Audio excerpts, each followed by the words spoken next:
നർത്തകി മേതിൽ ദേവികയ്ക്കെതിരെ അപകീർത്തി പ്രചരണം നടത്തിയെന്ന പരാതിയിൽ national institute of speech and hearing അധ്യാപിക സിൽവി മാക്സി മേനയ്ക്കെതിരെ കേസ്.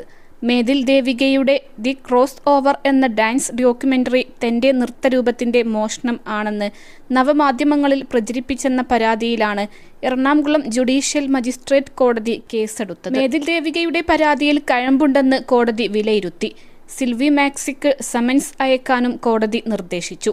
കേൾവിക്കുറവുള്ളവർക്ക് കൂടി നൃത്തം മനസ്സിലാക്കാൻ കഴിയുന്ന രീതിയിൽ ഇന്ത്യൻ സൈൻ ലാംഗ്വേജ് ഉപയോഗിച്ചായിരുന്നു സിൽവി നൃത്തരൂപം ഒരുക്കിയത്. എന്നാൽ മോഹിനിയാട്ടത്തിന്റെ വേഷം മാത്രം ധരിച്ച് അവയുടെ ചിട്ടയോ സങ്കേതങ്ങളോ ഉപയോഗിക്കാത്ത ഒരു സൃഷ്ടി ആണിതെന്നും റിലീസ് ചെയ്യാത്ത തന്റെ ഡോക്യുമെന്ററിയുടെ ആശയം എന്താണെന്ന് പോലും അറിയാതെയാണ് സിൽവി മോഷണ ആരോപണം ഉന്നയിക്കുന്നതെന്നും മേതിൽ ദേവിക കോടതിയിൽ പറഞ്ഞു.